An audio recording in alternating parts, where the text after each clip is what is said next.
Hello, everybody, and welcome to the 1011 Now streaming studio. I'm Madison Pitch, joined by Captain John Baker. Captain Baker, you work with UNL PD, so a lot of times we talk about this Crime Stopper segment, we don't always think about UNL PD. Tell me about your guys' relationship with Crime Stoppers and also with just LPD. Sure. Yeah. The university doesn't have the volume or the frequency of crime that the city may have, but it's not like we have walls around campus or anything like that. So we do have our fair share, and we've partnered with Crime Stoppers for a number of years. And we receive tips and investigate them just like the other agencies, and they've proven to be very valuable for us over the years. Yeah, there's an appeal to the broader community when your guys' cases also get solved. Absolutely. They're not just relegated just to campus. Absolutely. Mm-hmm. And through Crime Stoppers, we know you can do anonymous tips. Are you guys able to access those tips? Absolutely. They're sent to us exactly as they would any other agency. Okay, great. So why don't we get into the couple of cases you brought here today? We've got a couple of people caught on camera. The first one I just have labeled auto theft. So Captain Baker, if you could walk me through what we are doing, what we're seeing in this video. Sure. On May 28th, about 3 o'clock in the morning, some individuals took an older GMC pickup from the 50/50 parking garage at 18th and R.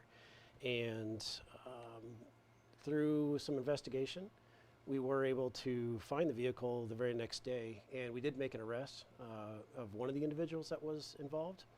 However, we'd like to talk with the other person that was actually driving and was involved, and there was also some electronics and tools that were taken from the vehicle that we'd like to get back as well. So we still have an interest in this individual that's pictured there, and we'd like to talk to him if possible. So am I correct in understanding you guys have a person in custody already for this crime? Correct. Okay, and you're waiting to see who this person is. And these videos, how are they captured? So not many viewers may know this, but UNL has actually a very extensive network of CCTV cameras on campus, and a lot of these images that you'll see are taken from our own cameras. Okay, and you said, talk about the pickup truck that was stolen. It was recovered the next day, right? Correct.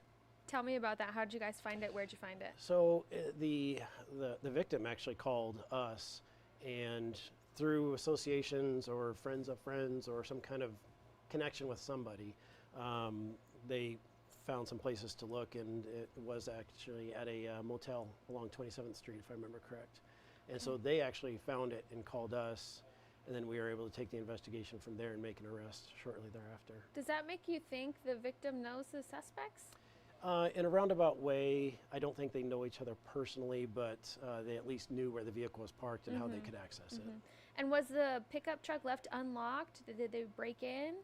The victim actually wasn't sure how they left the vehicle, whether it was locked or unlocked, but we believe they were able to access some spare keys to take it. Okay. And again, if you know this person, how can people call in a tip? Same way as they would normally. They can contact the Lincoln Police at 441-6000. I think, as Jared has probably mentioned in previous sessions, they're not eligible for an award or for a reward if they call the police department directly. If you're interested in the reward, you'd have to contact Crime Stoppers directly at the phone number, or there's an app that they can download. Okay, let's take a look at our second case we've got today. Tell me what we've got going on in these pictures. Sure. This individual saw an opportunity to enter the fraternity at 3600 Apple, the 3600 block of Apple Street here in Lincoln. That's south of East Campus. It's one of the East Campus fraternities. There was a door that was unintentionally left just slightly propped open, but it was enough for him to enter. And again, through cameras that these were actually owned by the fraternity, through cameras we were able to track the movements, and he was able to take a golf bag and the clubs and everything else that was in it. Okay, so we talked a little bit before we started here. It was the Farmhouse Fraternity at 3600 Apple. Yep. And a golf bag was stolen, everything in it. Do we know the value of that golf bag? Everything, like the bag and the clubs, shirt that was in it, all together was a little over $700. And that bag and those clubs were the only things stolen? They were. There was actually other items in that area that the person could have taken as well, but less than a minute that this person was inside the building. So to us, it makes us believe that he was just looking for a quick item and in and out and be gone. Yeah, and how valuable is this car that we're seeing on screen here? That's what they showed up in. What does that tell you? You know, we don't have much information on the car, unfortunately. We can't see license plates from the footage, and it looks like there may be in transits on it.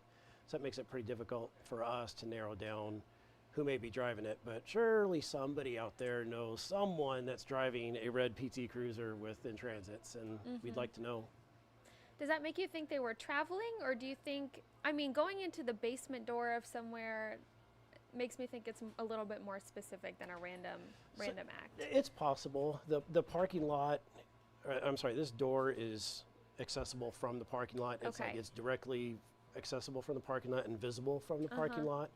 So it may be he parked with the other vehicles and there was the opportunity. So we don't want to guess too much, but that's probably what we're leaning most towards, was opportunity, really. Yeah. And again, if you know something about the car, about the person, you can make anonymous tips. Walk me through how tips are made anonymously and how you guys get the tips from Crime Stoppers. Sure. So, you know, us, the Lincoln Police, LSO, we don't actually run the Crime Stoppers app or the call center or anything like that. That's completely independent by design.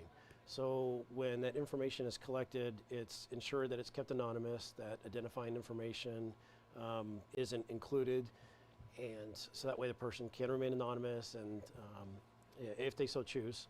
They can reveal their name if they'd like, but that's kind of the whole concept of the tip, is to remain anonymous. And so we receive them from the system, P3 tips. We receive it, and there is a way for Lincoln Police Crime Analysis to talk back to the tipster, but they would have to have the app and you know, have the app still downloaded and log in and so forth. So it's not very common that happens. It's usually we receive just the initial set of information, and that's typically all we have to go off of. So whatever information someone can include on that initial tip, that'd be great. We take everything because it's unlikely that we're going to get more from that. Yeah. Captain Baker, do you think we're missing anything? Is there anything else you want to add about either of these two crimes? No, I don't think so, other than, you know, University Police is, we're glad to be partnered with Crime Stoppers. We've been able to clear, between our cameras providing the footage and the tips that have come in, we've been able to clear a large number of cases. You know, bicycle theft is often or is a crime that's also often occurring on campus, just with the sheer number of bikes that are there. And we've cleared a number of those cases with Crime Stoppers as well. So to us, it doesn't matter the level of crime, felony, misdemeanor, we like to clear them all. So and these tips certainly help. Yeah, great. Well, thank you so much for joining us today. I really appreciate it. And Thank thank you you for for having me. joining us on the stream as well. We will see you in a couple of weeks.